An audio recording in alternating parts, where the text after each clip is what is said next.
Amados hermanos, en el corazón de nuestro Señor Jesucristo y en el de la Virgen María, nuestra Madre. Hoy, domingo y fiesta de la Santísima Trinidad. El Evangelio que la Iglesia propone hoy a nuestra consideración es sumamente breve. Está tomado de San Mateo y son precisamente los últimos versículos con los que se termina este Evangelio, el de San Mateo. En él aparece nuestro Señor Jesucristo en el momento de su ascensión y en la despedida definitiva de sus apóstoles, y les dice: se me ha dado toda potestad en el cielo y en la tierra. Ir por todo el mundo, bautizando a las gentes en el nombre del Padre y del Hijo y del Espíritu Santo, y enseñándolas a todas las cosas que yo os he mandado a vosotros. Y tened en cuenta que yo estaré con vosotros todos los días hasta el fin del mundo. De manera que en este momento verdaderamente sublime y decisivo en que el Señor se despide definitivamente de los suyos, les dice estas palabras que acabamos de recitar: ir por todo el mundo bautizando a las gentes y enseñándoles todas las verdades que yo os he enseñado a vosotros. De manera que la misión de sus apóstoles, y por lo tanto la de sus sucesores, era ni más ni menos que la de enseñar por todo el mundo a todos los hombres las verdades enseñadas por nuestro Señor Jesucristo, el único maestro de los hombres. Pero esto se dice fácilmente, enseñando a las gentes todo lo que yo os he enseñado y mandado a vosotros. Si aplicamos esta consideración y miramos la situación y el estado de la Iglesia de hoy, en la cual vivimos, de la que formamos parte, vemos la inexistencia, la falta de cumplimiento por parte de los pastores en absoluto de esta consigna o mandato de nuestro Señor Jesucristo. Verdaderamente, lo que enseña la Iglesia de hoy, en general, son las mismas enseñanzas, las mismas doctrinas predicadas por nuestro Señor y hechas realidad en su propia vida. Lo que hoy día se predica es exactamente lo mismo que Él había predicado. Lo que la Iglesia enseña hoy, en general, coincide con el contenido del Evangelio y las verdades transmitidas por los apóstoles en sus enseñanzas recibidas directamente de Jesucristo. Nos encontramos con una situación de la Iglesia verdaderamente desproporcionada con las intenciones de nuestro Señor Jesucristo cuando lo fundó y cuando envió a sus apóstoles por todo el mundo a transmitir, a enseñar las mismas verdades que Él les había propuesto. Una situación completamente, desproporcionada y que nada tiene que ver con esa realidad. Todo lo que yo os he mandado, enseñarle a las gentes. Pero vemos la situación de la Iglesia hoy día, por parte de los pastores. Multitud de pastores encargados de la misión trascendental de dirigir al pueblo de Dios en su camino hacia la salvación eterna.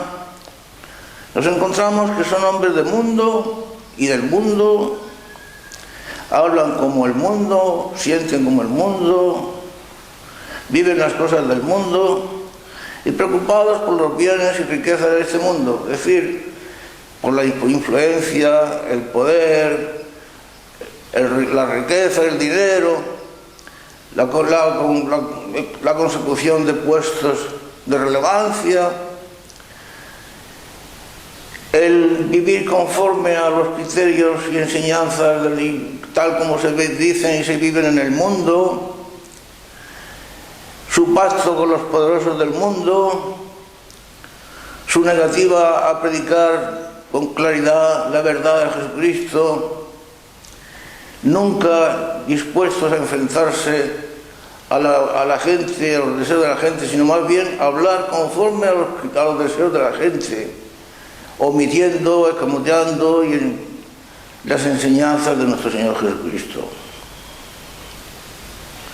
Nos encontramos con una multitud de pastores, así se explica la situación de la Iglesia, seamos realistas, porque la situación es grave, faltos de fe digo, y carentes de vida interior. Pero antes de seguir adelante, es necesario hacer un paréntesis digo, muy importante. El hecho de que los pastores de la Iglesia parezcan que no están dispuestos en absoluto a cumplir con su misión de pastores, puestos por Jesucristo para dirigir el pueblo de Dios hacia la salvación eterna, el hecho de que no cumplan con tal misión y estén lejos de llevarla a cabo, no justifica el que dejemos de considerarlos como verdaderos pastores y legítimos pastores. No olvidemos, queridos hermanos míos, un hecho fundamental.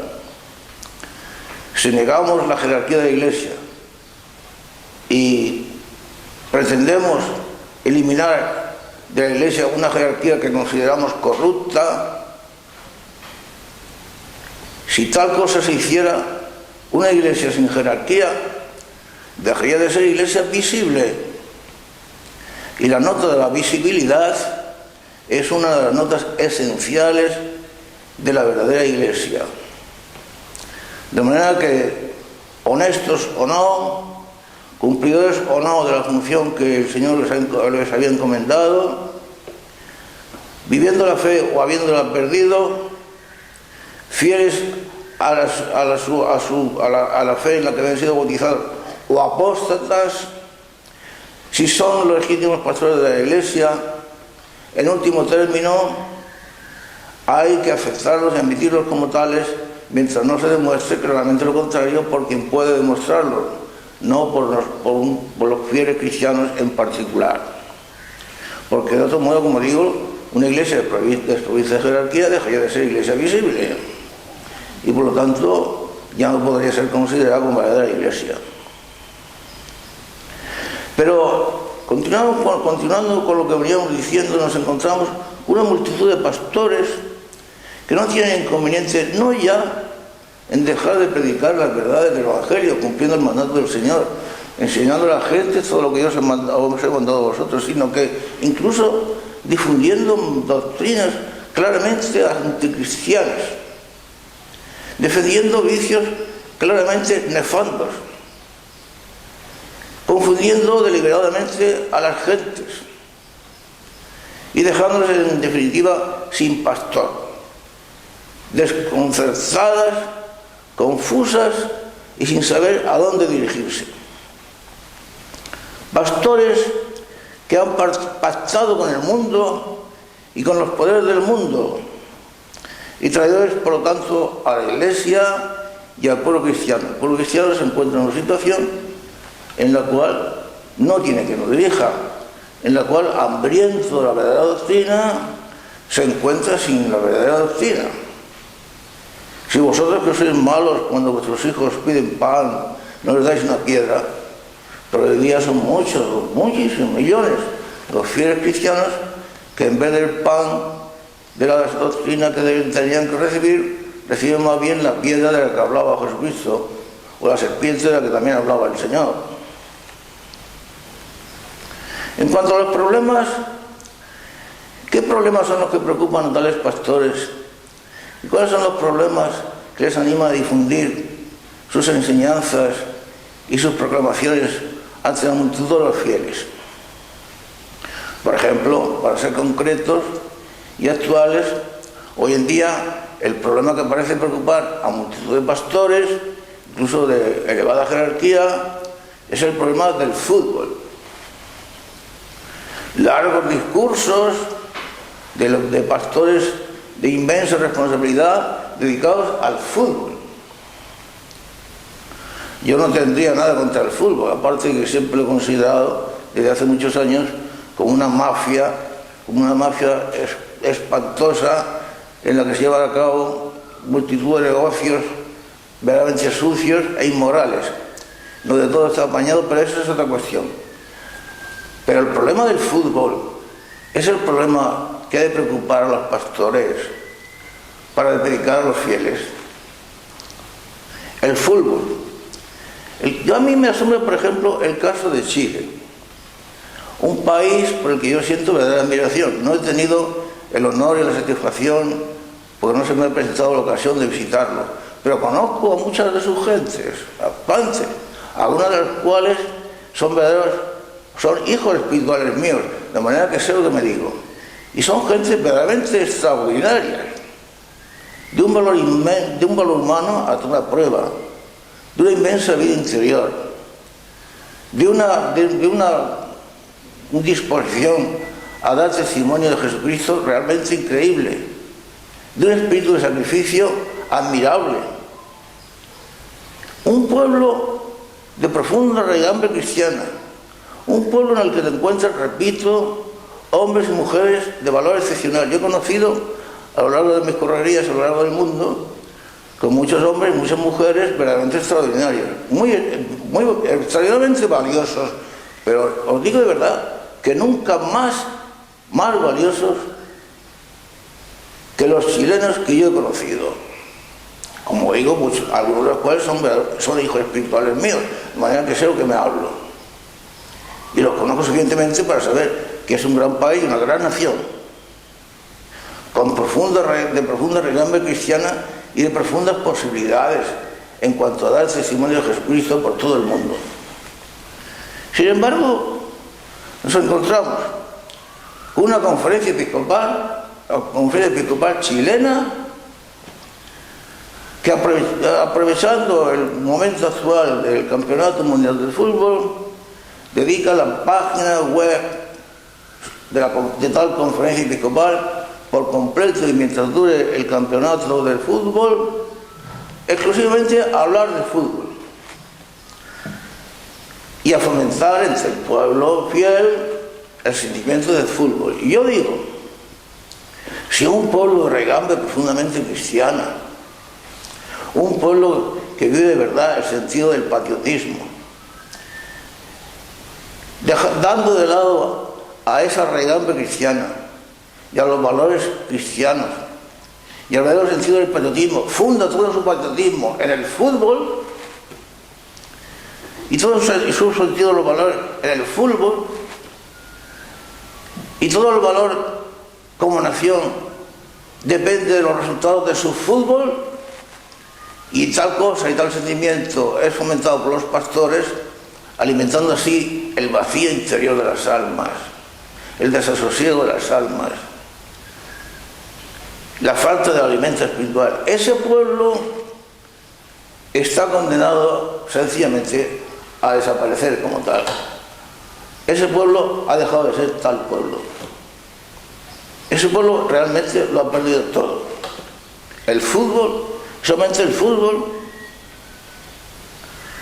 discursos sobre el fútbol, consideraciones sobre el fútbol, y no hay más problema que el fútbol. Y millones de almas olvidadas de Dios, olvidadas de su fe, desconsideradas con todo lo que es con algo de contenido sobrenatural, y solamente preocupadas por el fútbol. Pero bueno, vamos a ver, el fútbol, gane el uno o gane el otro, sea derrotado el uno o sea derrotado el otro, pero ¿qué va a quedar del fútbol y de los triunfos o las derrotas en el fútbol y de las búsquedas con locura de campeonatos y de figurar? ¿Qué va a quedar de todo eso dentro de pocos años?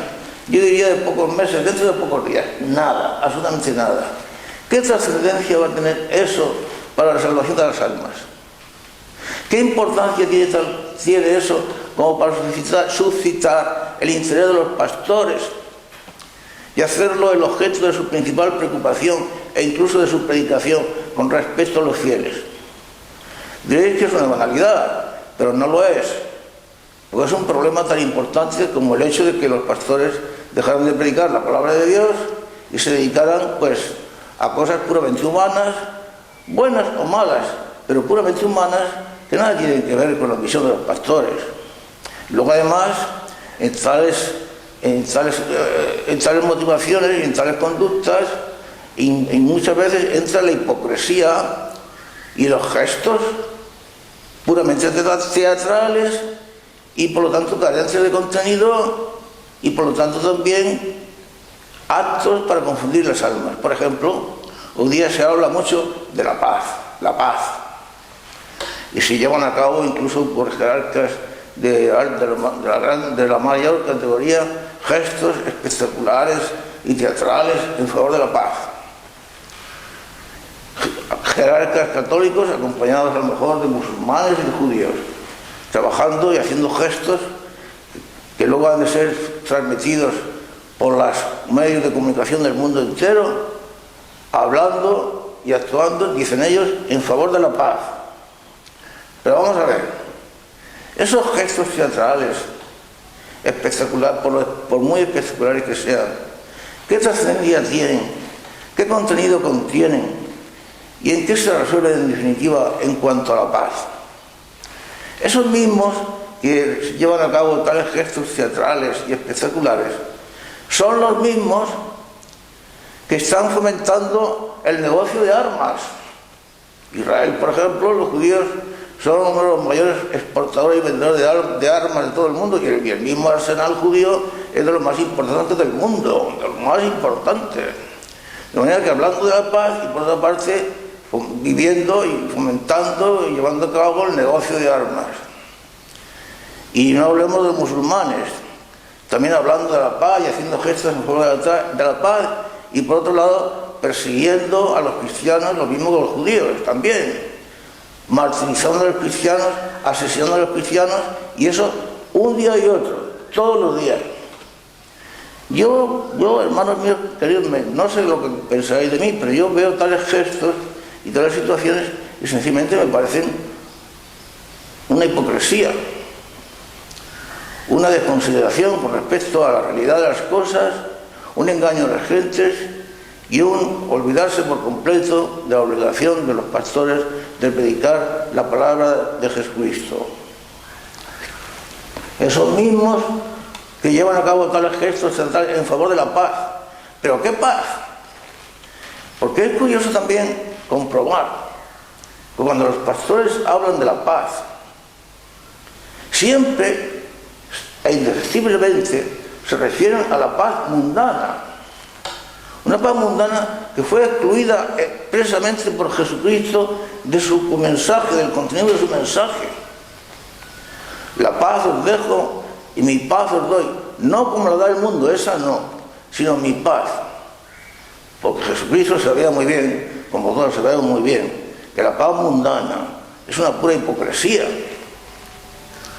Esos mismos líderes que hacen gestos espectaculares, hipócritas, en favor de la paz, como digo, están fomentando el armamento, están fomentando los odios, están armándose hasta los dientes, están, pues eso, aprovechando la situación para enriquecerse con el negocio de las armas y asesinando a los cristianos a mansalva.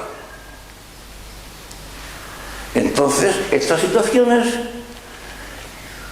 están muy lejos de responder a la realidad. Alguien pensará, bueno, es una mera situación de hipocresía o de falta de cumplimiento del deber de pastorear las almas o de decir la verdad. Es mucho más que eso. Porque un pueblo, unas ovejas, unos fieles, que se ven privados sistemáticamente y continuamente de la palabra de Dios, de las enseñanzas de Jesús, y que además son inducidos mediante gestos y mediante predicaciones a situaciones y a condiciones utópicas que no se van a realizar nunca, porque la paz mundana nunca será una realidad, siempre será una pura utopía y una falsedad. Jesús no encomendó a sus pastores que predicaran la paz mundana y que fomentaran la paz mundana, sino que predicaran la paz cristiana. Mi paz os dejo y mi paz os doy. no como la da el mundo, sino la mía, que no tiene que ver nada con la otra, nada. Luego el contenido de los discursos y de las enseñanzas y de la pastoral. Es necesario, dicen algunos jerarcas, es importante y decisivo cambiar el sistema económico mundial.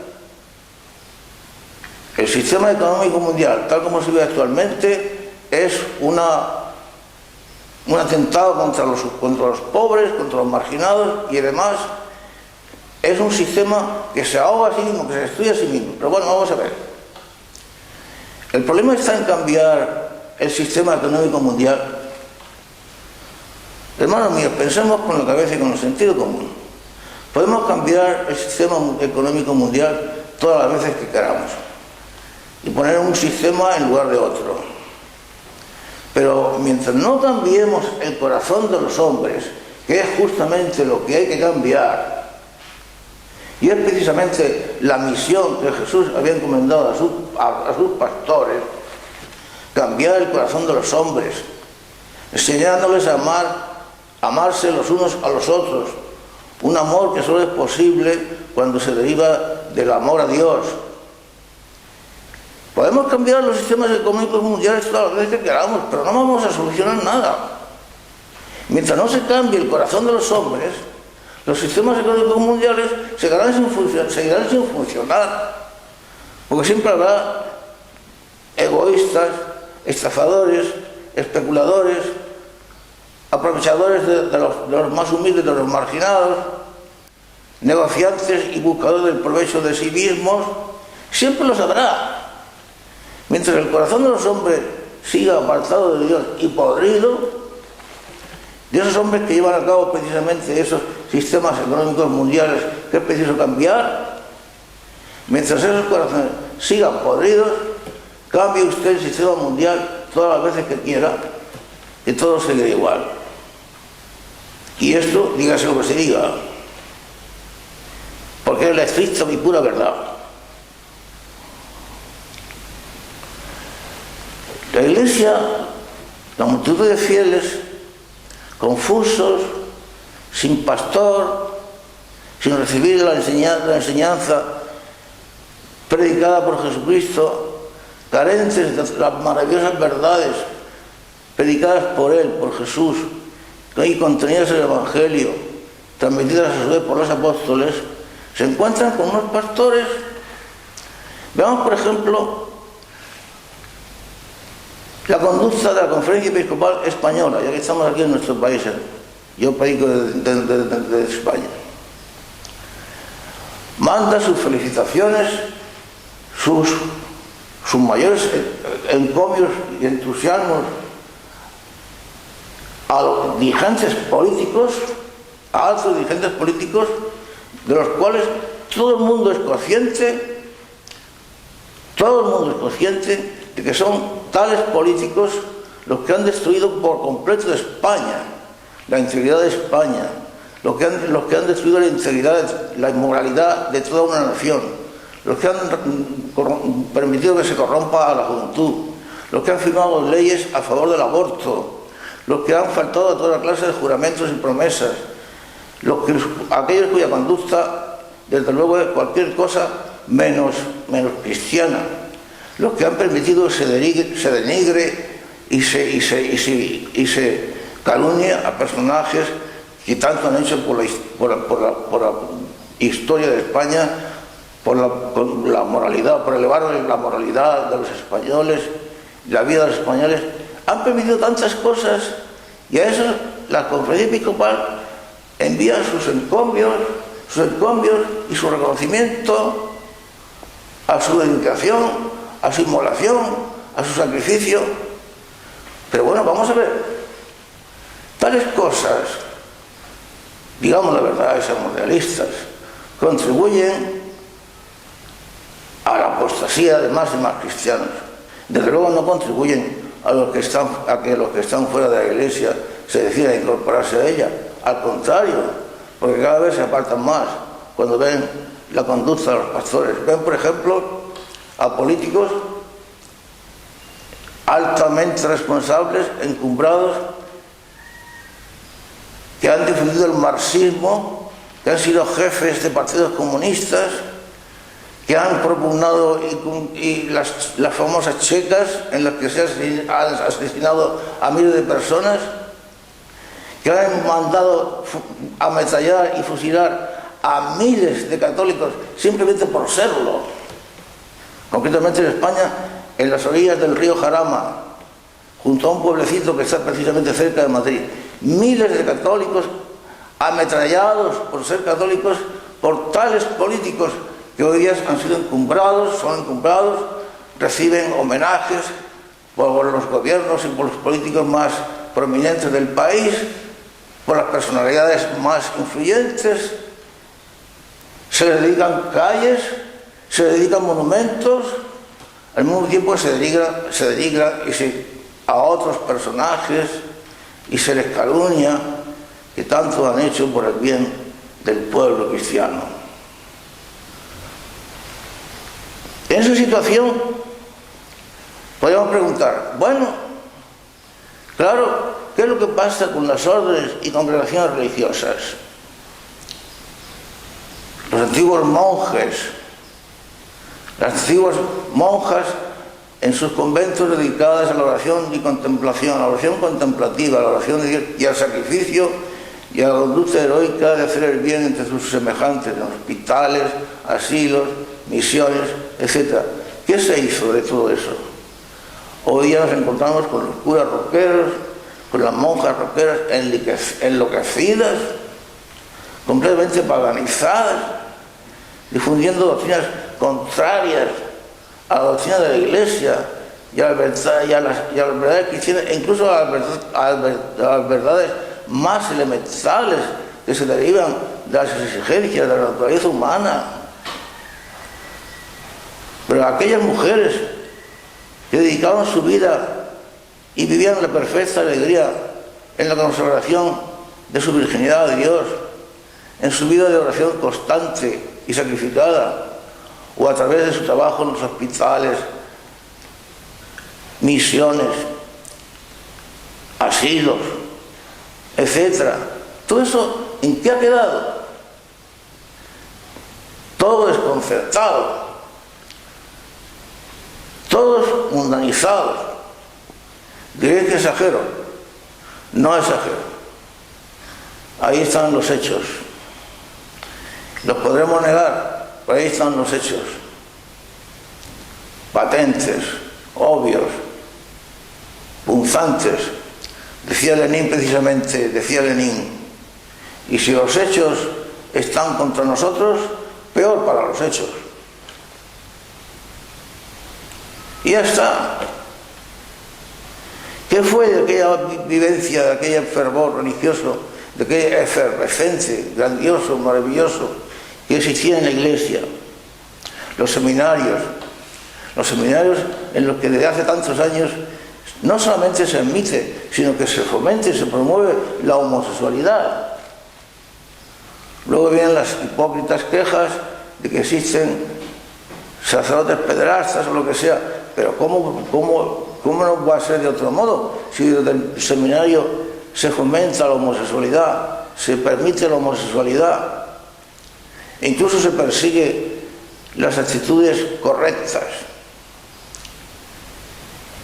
Si eso se fomenta, si además se permite que el clero viva en una pobreza de vida interior que es realmente miserable, porque vive carente de doctrina, porque se ha privado de la vida de oración, de la vida interior, de cualquier clase de vida interior, porque ha carecido de pastores que lo encaminen, que lo dirijan. ¿Cómo puede suceder de otro modo? Pastores incluso encumbrados, que conociendo situaciones gravísimas de personas eminentes, que no solamente permitían, sino que vivían ellos mismos la homosexualidad, sin embargo los abrazaban, los fomentaban, los admitían, les ayudaban.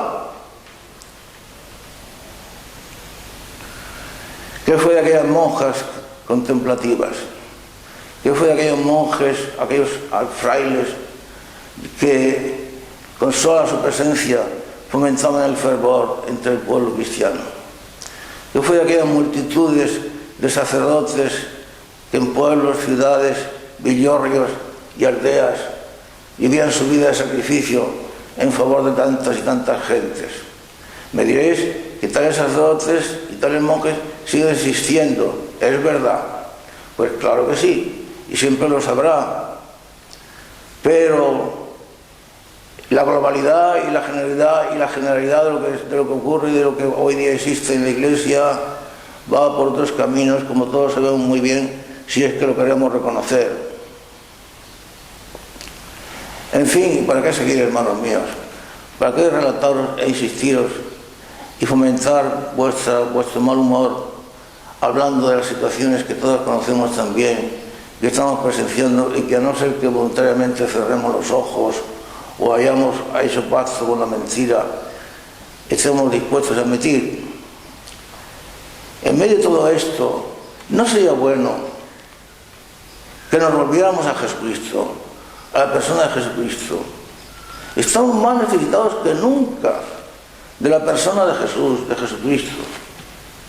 El pueblo cristiano está más necesitado que nunca de oír su maravillosa doctrina, la única doctrina de la verdad, la única doctrina que conduce a la alegría perfecta, la única doctrina que es capaz de encaminar las almas por el camino de la salvación, la única doctrina, las palabras de Jesucristo y la persona de Jesucristo, que es capaz de fomentar en el hombre los sentimientos más elevados, el del amor a Dios, el del amor al prójimo, el del sacrificio por el prójimo, el del amor a la verdad, el del amor a la honestidad, a la justicia. Es verdaderamente admirable que este hombre, Jesús, permitidme que hable de la palabra, que use la palabra hombre, así recalcándola, cuando hablo de Jesús, porque ciertamente que Jesús es verdadero Dios y verdadero hombre, ciertamente, hombre verdadero y Dios verdadero, pero permitidme que recalque la idea de su verdadera humanidad, de que Dios se hizo uno de nosotros, que vivió entre nosotros, no que se hiciera semejante a nosotros, sino uno de nosotros, precisamente para mostrarnos el abismo de inmensidad del amor de Dios hacia nosotros, para mostrarnos y enseñarnos lo que es el verdadero amor, cómo los hombres de hoy día estamos necesitados de volver a la idea, al concepto del amor verdadero, que lo hemos olvidado por completo y lo hemos sustituido por cosas tan humanas como el sexo y demás. Jesucristo vino a mostrarnos el amor de Dios y el amor y el abismo del amor que Dios tiene hacia nosotros.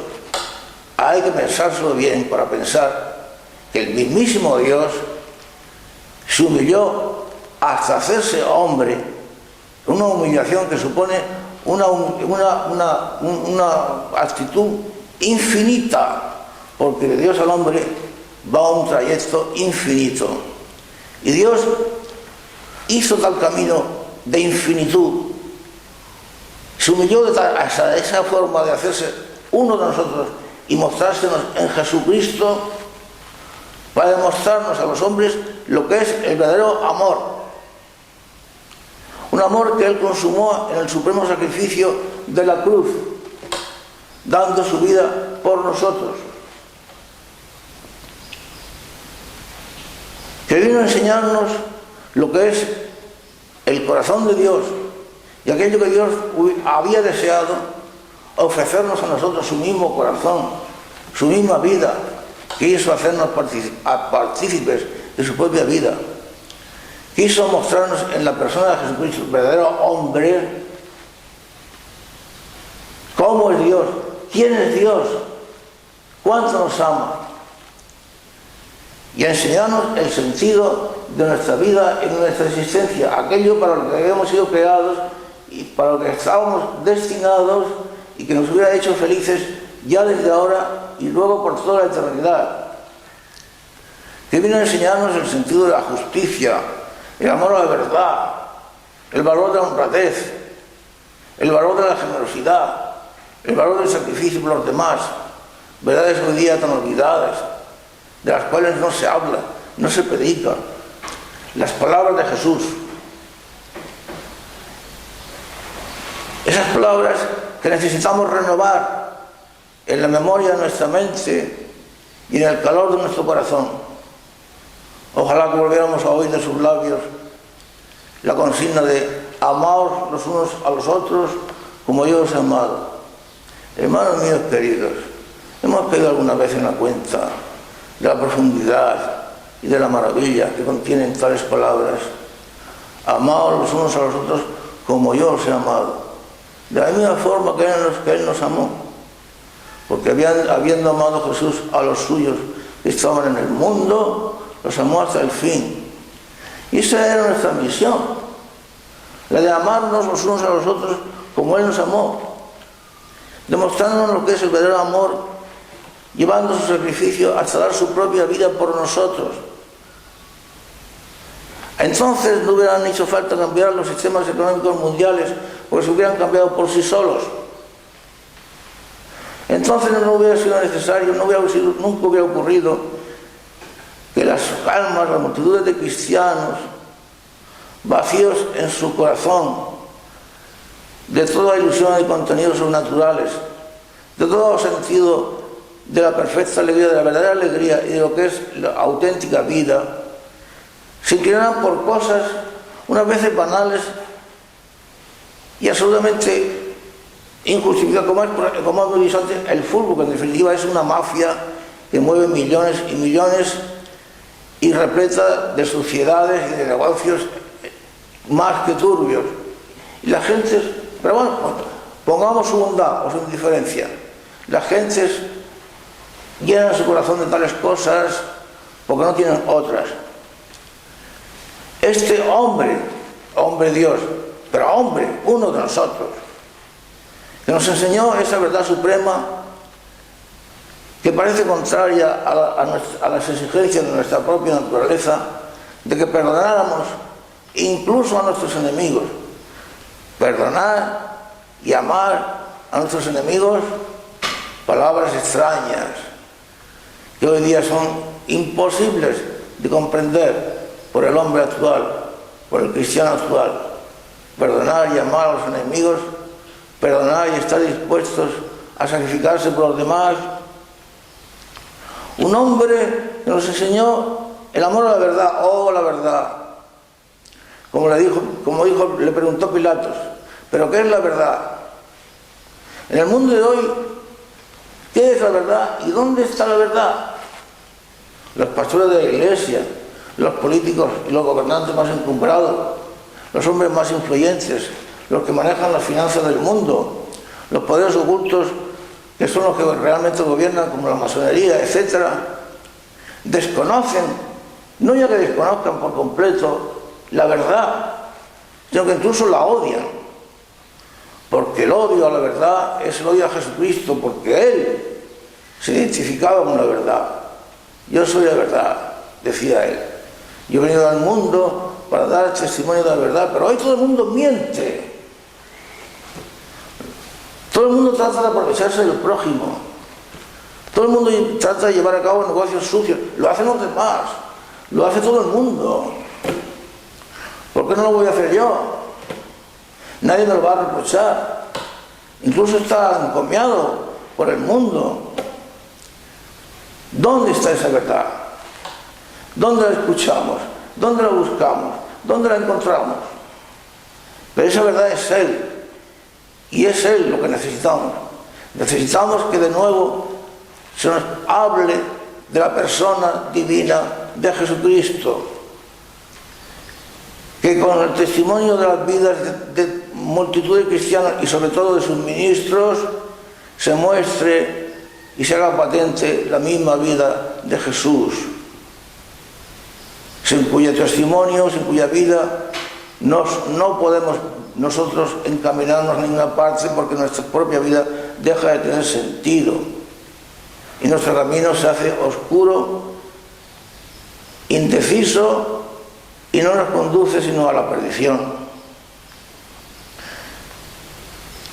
El amor a la verdad, y sobre todo nos enseñó la malicia del pecado, advirtiéndonos claramente que lo que nos priva de la libertad y nos hace esclavos.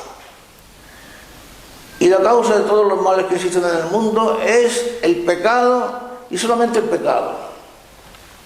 Por esto solamente lo dijo él. Y esta verdad inconmovible e irrefutable hoy día permanece desconocida. El pecado es la única cosa que nos priva de la libertad, nos hace esclavos,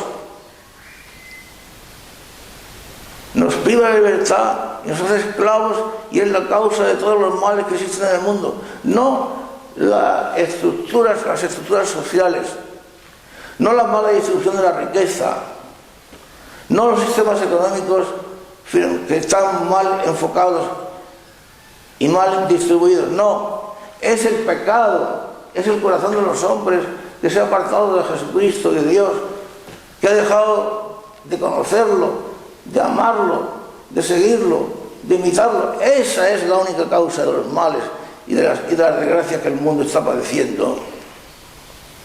El pecado, del cual hoy día no se habla, porque ya no existe la culpa. Hoy día se odia hablar del sacrificio, de la necesidad de la penitencia, de la expiación, porque todos estamos salvados.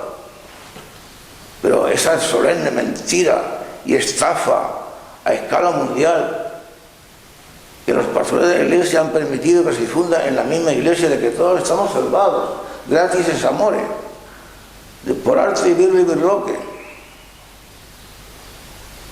El pecado y no las estructuras sociales y no el aprovechamiento o la discriminación contra los marginados. No, es el pecado. Sus palabras son tan maravillosas, tan enigmáticas, tan profundas y tan sublimes como desconocidas. ¿Quién hoy día esté dispuesto a admitir o a comprender la profundidad de esas palabras por las cuales el Maestro Jesús decía: el que busque su propia vida la perderá, pero el que la pierda por amor de mí la hallará?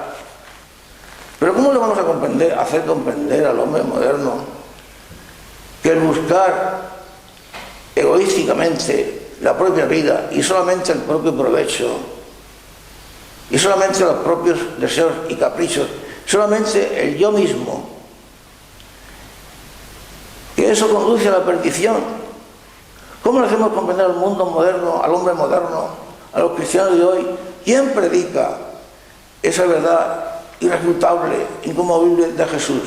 El que busque su propia vida la perderá. Mis palabras son espíritu y vida y no pasarán. El mundo pasará, pero mis palabras no pasarán. ¿Y por qué hemos olvidado esa enseñanza fundamental de Jesucristo, tan trascendental como que el creerlas o no creerlas, el practicarlas o no practicarlas, lleva consigo el sentido de nuestra vida y la perdición o la salvación eternas de nosotros mismos? El que busque su propia vida. Palabras del Señor que hoy día parecerían no ya incomprensibles, sino incluso escandalosas. ¿Quién estaría dispuesto a admitirlas?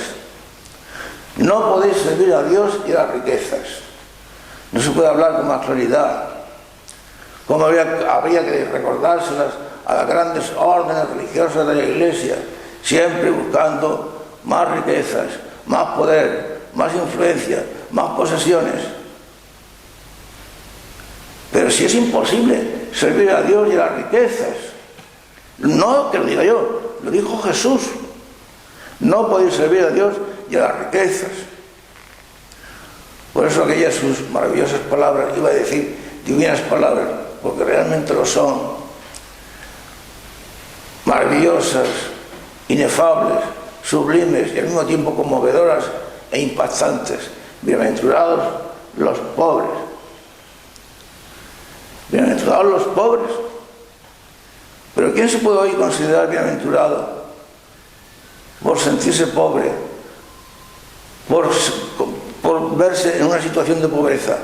Es que además la idea de la pobreza que hoy día el mundo tiene, y la idea de la pobreza que hoy día la Iglesia predica, no tiene nada que ver con la auténtica virtud cristiana de la pobreza, que es el desprendimiento de uno mismo, la entrega de uno mismo por amor, porque eso es el amor, el olvido de uno mismo y el verse en una situación en que uno lo ha entregado todo y lo ha dado todo por amor.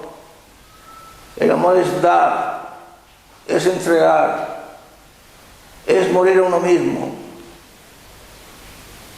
El que busque su propia vida la pierde, el que pierda su vida por mí la encontrará. Bienaventurados los pobres. Los pobres. Hoy se considera a los pobres, los marginados, en un sentido puramente social, no cristiano, no sobrenatural. Y se considera que la actitud de marginación de los pobres por parte de los ricos o poderosos obedecen meramente a actitudes humanas, sociales, de apetencia del dinero, del poder, pero no obedece a ese estado de pudrimiento de la propia alma, de olvido de Dios, porque el que ha dejado de amar a Dios y se ha olvidado de Jesucristo no tiene ninguna consideración hacia los llamados marginados o periféricos, o como se les quiera decir. ¡Ay! Cuántos verdaderos pobres y cuántos verdaderos marginados no son considerados como tales pobres o como tales marginados. ¡Ay! Cuántos verdaderos pobres y verdaderos marginados se consideran felices de ser despreciados por el mundo, precisamente porque viven una pobreza en imitación de nuestro Señor Jesús. Siendo rico, dice San Pablo, se hizo pobre por amor a nosotros. Bienaventurados los que lloran. Pero estas palabras del Maestro hoy día suenan a escandalosas. Los que sufren, son bienaventurados los que sufren, pero en el mundo son millones de personas, millones las que sufren. Unas lo confiesan claramente, otras lo disimulan, otras lo soportan, otras se rebelan contra esa actitud de sufrimiento. Sin embargo, bienaventurados los que sufren, siempre y cuando ese sufrimiento, para que tenga sentido y para que merezca el calificativo de bienaventuranza, sea motivado por el amor. ¿Y el amor a quién? A la persona de Jesucristo, que padeció y murió por nosotros y se entregó en la cruz por nosotros. Cuando esos sufrimientos y padecimientos de los que son objeto millones de personas en el mundo entero se sufren, se soportan y se llevan, incluso con alegría, por amor a Jesús, entonces, y solo entonces, es cuando merecen el título de bienaventuranza. Y la palabra de bienaventuranza en boca de Jesús significa la alegría perfecta, teniendo en cuenta que tal alegría perfecta no es una promesa para el mundo venidero, para la vida eterna, sino que es una promesa para ahora, para ya, porque los pobres son de ya, son de este momento. Los pobres no son del reino de los cielos, sino de ahora. Y sin embargo, tales pobres, cuando son verdaderamente pobres en Jesucristo, son los que viven la verdadera y auténtica bienaventuranza. Pero hoy día, ¿quién entiende y quién escucha esas palabras del Señor? Los que lloran. Y esas palabras del Señor, olvidadas, disimuladas, preteridas, escamoteadas, y sin embargo tan maravillosas y sublimes: ya no os llamaré siervos, sino amigos. Podemos pensar una vez lo que supone que este hombre, verdadero hombre, hombre Dios, o sea, Dios mismo, relegue de sus funciones de omnipotencia, de señoría, se allegue de tal forma y se aproxime de tal manera a nosotros que quiera ser no ya nuestro Señor, sino nuestro amigo. Hemos pensado en nuestros trabajos, en nuestras tribulaciones, en nuestros sufrimientos, en nuestros problemas, que Jesús quiere ser nuestro amigo. No ese Señor omnipotente que nos espera después de la muerte para juzgarnos inflexiblemente y castigarnos por nuestros pecados. Es el amigo íntimo que nos acompaña, y os digo que yo estaré siempre con vosotros hasta la consumación de los siglos, que vive con nosotros, que sufre con nosotros, que se alegra con nosotros, que no podemos decir jamás que hemos experimentado o soportado un sufrimiento que Él no lo haya soportado y experimentado primero y en grado mayor. Y además, tales sufrimientos, precisamente porque nos acercan a Él, porque nos configuran con Él, son motivos primero de gozo y de alegría, porque compartir la vida y la existencia de la persona amada, si verdaderamente estamos enamorados, es motivo de alegría. Y luego, motivo de encaminarnos hacia el cielo, al cielo. Ya no llamar siervos, sino amigos, o aquellas palabras que a mí siempre me han admirado. El que tenga sed, que venga a mí y beba. Pero hermanos míos queridos, todos sabemos, en el mundo son millones, y en primer lugar los mismos cristianos, los que padecen esa sed. ¿Sed de qué? Sed de algo trascendente, sed de algo que los aparte de la mentira y de la iniquidad del mundo que nos rodea. Sed de verdad, sed de justicia,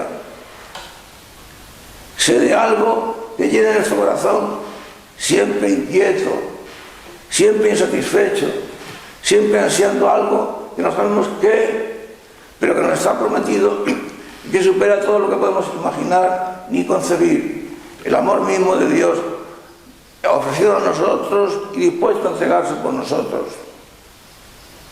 Y sin embargo lo olvidamos. Y Él nos prometió su propia alegría. Estaré con vosotros para siempre, hasta el fin de los siglos. Y en la noche de la última cena: mirad que el mundo no os comprenderá y os perseguirá, pero yo os dejaré mi alegría, mi propia alegría, la suya. Y tened en cuenta, además, que nadie os la podrá quitar, nadie os la podrá arrebatar. Hermanos míos amados, vivimos en un mundo de tristeza, lo confesemos o no.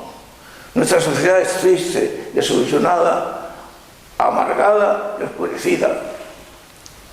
El cristianismo que estamos viviendo es un cristianismo sin contenido, triste, apagado, sin trascendencia, sin ilusiones hacia lo alto, tristeza.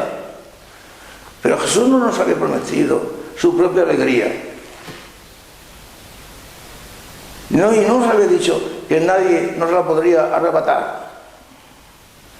Y esa alegría cristiana que Jesucristo nos prometió y que está y nos da, y que no nos pueden quitar, no es el jolgorio que hoy día se fomenta incluso desde los mismos pastores de la Iglesia, ese jolgorio y esa jandanga puramente mundanas, que nada tienen que ver con la auténtica alegría cristiana. Y sobre todo, hermanos míos queridos, este hombre nos enseñó el pavoroso, el inefable, el grandioso misterio de la cruz. La cruz, como decía el apóstol San Pablo, escándalo para los judíos, locura para los gentiles. Y hoy en día, escándalo para los cristianos actuales y locura para los cristianos actuales. La cruz, el misterio de la cruz, el valor de la cruz. Pero ¿quién habla hoy día de la cruz? ¿Quién habla hoy día de sacrificio? ¿Dónde se predican tales verdades fundamentales de la existencia cristiana. Pero el misterio de la cruz, en primer lugar, es un misterio de amor, porque aquel que se abrazó a ella y dio la vida hasta desangrarse, clavado en ese patíbulo, denigrado por su propio pueblo, sumido en el más espantoso de los fracasos, visto desde el punto de vista humano, ese que se abrazó de tal forma a la cruz, la hizo un misterio de amor, porque en el sentido de que si nosotros la aceptamos y la abrazamos con él, al compartir su propia vida y su propia existencia y su propio destino, como decíamos antes, compartir la propia vida y el propio destino de la persona amada, si realmente estamos enamorados, si realmente estamos dispuestos a viajar con ella, a sufrir con ella, a gozar con ella, a vivir con ella y a morir con ella, entonces la cruz se convierte para nosotros en un misterio de amor, porque nos da la posibilidad de abrir nuestro corazón y de dejarlo que se inunde de verdadero amor. Y en ese sentido también es un misterio de alegría, porque al compartir la existencia de Jesucristo, incluso en sus sufrimientos, en su cruz y en su muerte, tal forma de compartir de la persona amada, de del que dijo San Pablo que era nuestra vida, es la única fuente de verdadera alegría y la única cosa que compensa, que llena y que satisface nuestro corazón, siempre insatisfecho, siempre incapaz de llenarse, como decía San Agustín, por cualquier cosa que no sea Dios. Nos hiciste, Señor, para ti. Nuestro corazón estará siempre inquieto hasta que descanse en ti. Y por último, es el único camino de salvación, la cruz. Todos los caminos de salvación que busquemos son inútiles para conseguir la salvación si prescinden de la cruz. Hermanos míos, estamos necesitados de escuchar la verdad. Estamos ya cansados de escuchar falsedades que se nos quieren hacer pasar como verdades pertenecientes a lo que es la existencia cristiana. Hoy es la fiesta de la Santísima Trinidad. Se dice que compartimos con los judíos y con los musulmanes el mismo Dios. Eso es falso. ¿Cómo vamos a compartir con los judíos y con los musulmanes el mismo Dios cuando los musulmanes y los judíos consideran que la creencia en la Trinidad es una blasfemia? Cuando consideran que la divinidad de Jesucristo es una mentira. No hay tal divinidad de Jesucristo, dicen tanto los unos como los otros. Y esa religión es la nuestra. Cuando niegan la virginidad de la Virgen María, cuando persiguen sin piedad a los cristianos, ese es el mismo Dios que nosotros. Como dicen los documentos oficiales, son muchísimas y profundas las verdades que compartimos con ellos. Seguro, decía San Juan Evangelista, creo que recordar que en su primera carta, que el que niega al Hijo, niega también al Padre. Luego nadie puede pretender estar con el verdadero Dios si niega la divinidad de Jesucristo. Eso no lo digo yo, lo dice el evangelista San Juan, está en la Biblia. El que niega al Hijo, niega también al Padre. Y además, ese tal es un anticristo, dice San Juan. Que comparten muchas verdades con nosotros, algunas, indudablemente. Hoy mismo leía yo en la página web de un distinguido articulista y profundo teólogo al cual admiro, en el que hablando de estos temas decía: pretender que comparten con nosotros una gran cantidad de verdades fundamentales y por lo tanto son dignos de ser considerados como hermanos nuestros, cierto que hay algunas verdades en las que coincidimos, pero esas verdades son marginales y comparadas con las verdades fundamentales que ellos niegan, decía este articulista. Esto es como considerar un medicamento que es beneficioso para el crecimiento del cabello, aunque produce inexorablemente efectos cancerígenos. Eso no tiene sentido alguno. Pero en fin, de una manera o de otra, y viviendo en este mundo confuso, necesitados de los pastores, de obispos llenos de Dios, de sacerdotes que den testimonio de Jesucristo, de religiosos y de religiosas que vuelvan a la vida de oración y que también manifiesten en su vida la persona de Jesucristo y den testimonio de ella, en este mundo que persigue a los cristianos, que nos desprecia, que no nos considera. En este mundo, sin embargo, tenemos la consigna de Jesús, como leíamos en el Evangelio de hoy: yo estaré con vosotros hasta la consumación de los siglos. Y por eso decía San Pablo en la carta a los romanos, concretamente en el capítulo 8 de la carta a los romanos, el apóstol pronunciaba aquellas palabras tan maravillosas y tan consoladoras dirigidas a esos cristianos que se sienten confundidos o que se sienten incomprendidos o perseguidos y que a veces piensan que no saben a dónde dirigirse. Está Jesús, el hombre verdadero, el Dios verdadero, en su única persona, que es la persona divina, el Verbo hecho hombre, en Jesús, aquel, repito, que decía San Pablo, que es nuestra vida y el que da ilusión a nuestra existencia. Pues San Pablo decía que nada ni nadie nos podrá privar del amor de Jesucristo. En la carta a los romanos, en el capítulo 8, decía concretamente el apóstol: ¿quién nos arrebatará el amor de Jesucristo? ¿Quién nos quitará el amor de Jesucristo? ¿La tribulación?, preguntaba él. ¿La angustia quizá? ¿La persecución? ¿El hambre? ¿La desnudez? ¿El peligro? Y sigue el apóstol: ni la muerte, ni la vida, ni los ángeles, ni los principados, ni las cosas presentes, ni las cosas presentes, por mucha fuerza que parezcan tener las cosas presentes, en todos los sentidos que queramos imaginar o interpretar.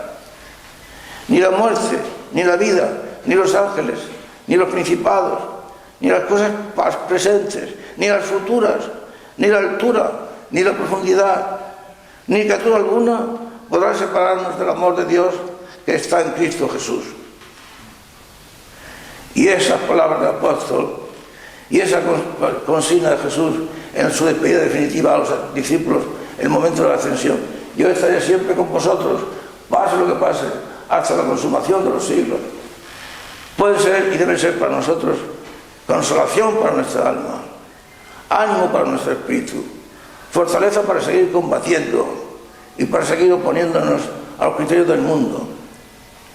Ojalá que nuestro ánimo, nuestra alma y nuestra mente se sientan hambrientos de la presencia de Jesucristo, de sus palabras, de sus enseñanzas.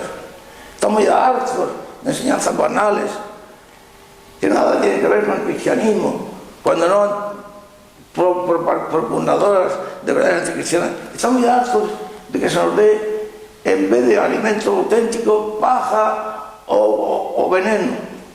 Necesitamos el alimento auténtico de la palabra de Dios, la persona de Jesús, que ponga de nuevo algo que ponga de nuevo en nuestro corazón el amor hacia Él, ese amor que nadie nos puede arrebatar, ni criatura alguna, ni los ángeles, ni la altura, ni la profundidad, nada, ni la muerte, ni la vida, nada podrá separarnos del amor de Dios que está en Cristo Jesús.